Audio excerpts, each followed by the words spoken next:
안녕하십니까. 코코성형외과의 조배정 원장입니다. 일명 코코천사예요. 코로나 때문에 다들 고생들이 많으시네요.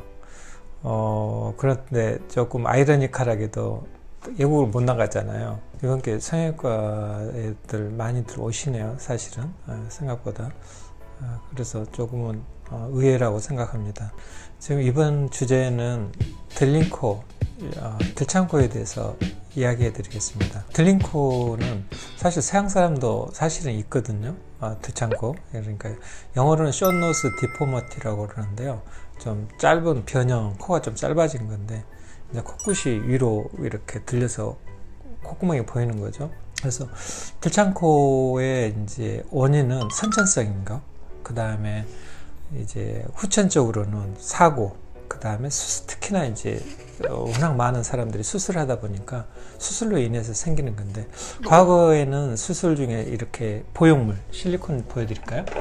이런 실리콘을 사용했을 때 이 실리콘이 염증을 좀 잘 일으켜요.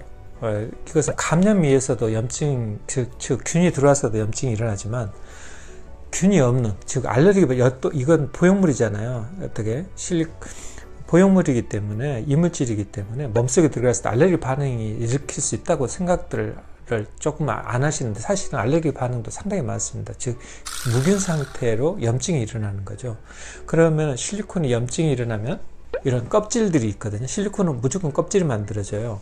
가슴 보형물도 여러분 껍질이 만들어지고 그 껍질이 딱딱 이렇게 굳어지고 수축하면은 가슴 보형물이 딱딱해진다는 거 알고 계시죠? 가슴 보형물. 이 가슴 보형물도 이 주변에 이렇게 캡슐이 생기거든요. 실리콘 껍질. 즉 껍질 캡슐이 생겨지면은 이게 말랑말랑했던 게 딱딱해서 만지면 아주 딱딱해집니다. 이 캡슐 수축이라 그래요. 그래서 이 캡슐 실리콘에 캡슐이 수축하면 코가 위는 딱딱한 뼈, 아래쪽은 말랑말랑한 연골. 그러면 둘 사이에 캡슐이 수축하면은 말랑말랑한 코끝이 딱딱한 쪽으로 이동하게 됩니다.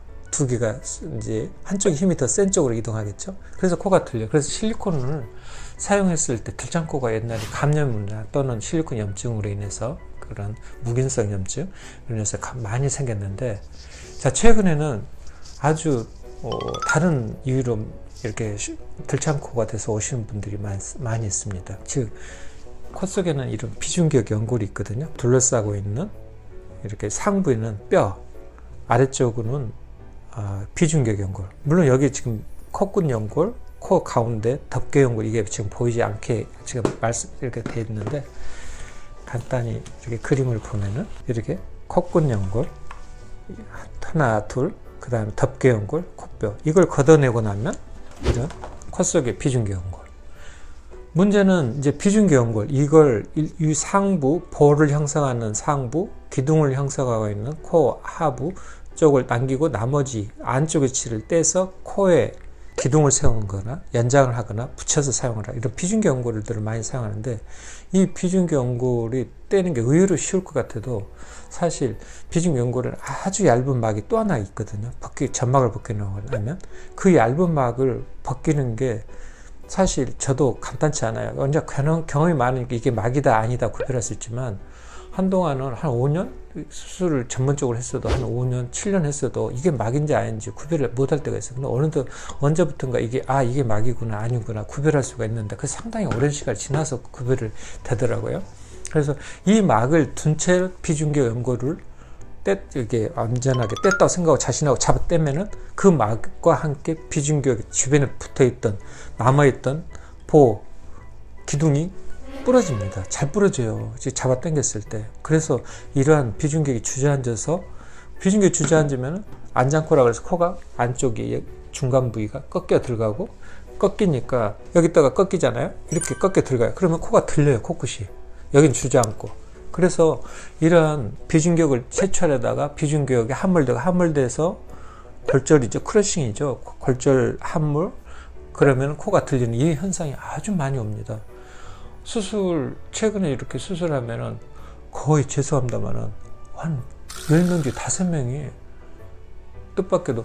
그래서 이제 CT를 이렇게 찍잖아요. 그러면 그 CT 사진에도 이제 그 코가 이제 재수술한 사람들이기 때문에 여기 중간 정도에 실리콘을 두껍게 쌓여져서 시트에 이제 쉽게 판명이 되고, 그렇지 않으면 이렇게 손으로 만졌을 때 흔들흔들하면 쉽게 알 수 있거든요.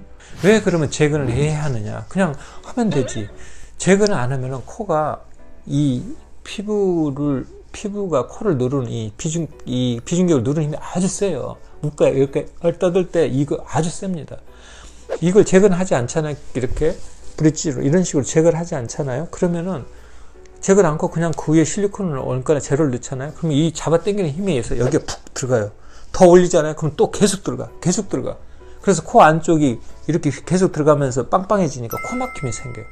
그래서 이거 비중격 연고를 꼭 제거를 하지 않으면 절대 코가 온전한 좋은 코가 나오지 않습니다. 코 막힘도 생기고. 그래서 비중격 연골 재건 수술을 하라고 권하는 거거든요. 즉 비중격 연골이 사실은 코를 만드는데 기초이고 제일 중요한 토대입니다. 거기에 버팀목이고, 코뼈가 여러분 생각할 때 코뼈가 코를 향상하고 코뼈가 주저앉았을 때 코가 주저앉는다고 생각하죠. 그건 죄송한데 약간 틀린 말입니다. 대부분은 코뼈는 주먹을 치든 뭐하든 잘 부러진다 그래도 옆에 이렇게 움직여서 옆으로 부러지는 거지, 코뼈 밑에는 또 뼈로 돼 있거든요. 웬만해서는 잘 부러지지도 않고요. 그 다음에 여기 얼굴 뼈에 붙어 있기 때문에 옆으로는 부러져도 또는 옆에 벽이 이렇게 주저앉아도 내려앉지는 않습니다. 하지만 비중격은 연골 부위는 외력을 받았거나 외상을 받았거나 수술 중에 이런 일이 있으면 코 안쪽 바닥 쪽으로 밀려 들어가요. 그래서 코가 이렇게 내려가는 거거든요. 즉 코를 형성하고 있는 것은 비중격이지, 코끝도 이렇게 코가 좀 높죠. 비중격이 튼튼해서 그런 거예요. 저 누르면 들창코도 안 되잖아요. 비중격 때문에 그래요. 이 비중격이 튼튼하고 길고 세우고 그러면 코가 뒤로 밀리지도 않고 들창코도 아무나 밀어도 들창코가 안 되잖아요. 이유는 비중격 때문에 그랬어요. 그래서 비중격이 여러분 얼마나 중요한지, 제일 중요한 게 비중격입니다. 코 모양을 형성하고. 그래서 비중격을 만들려고 하는 거예요. 그래서 비중격 재건술이라는 말을 하는 거고요. 비중격을 만들어 놔야지 코 모양이 나옵니다. 이거 안 만들어 놓고 보형물을 넣어서 재료를 빵빵 넣어서 코가 만들어질 거라고 생각하죠. 절대 그렇지 않습니다. 이유는 피부는 나왔는데 안쪽 점막이 안 나오기 때문에 소용없어요. 코가 다시 이렇게 합쳐져 이렇게 닫아야 하잖아요. 닫아졌을 때 안쪽이 안 나오면 보형물이나 뭘 써서 피부 쪽만 누른 다음에 이렇게 다시 닫으면 다시 모양이 엉망이 되는 거거든요. 아시겠죠? 비중격 재건. 이래서 중요한 겁니다. 고맙습니다. 들어주셔서 긴 시간. 코코 천사였습니다.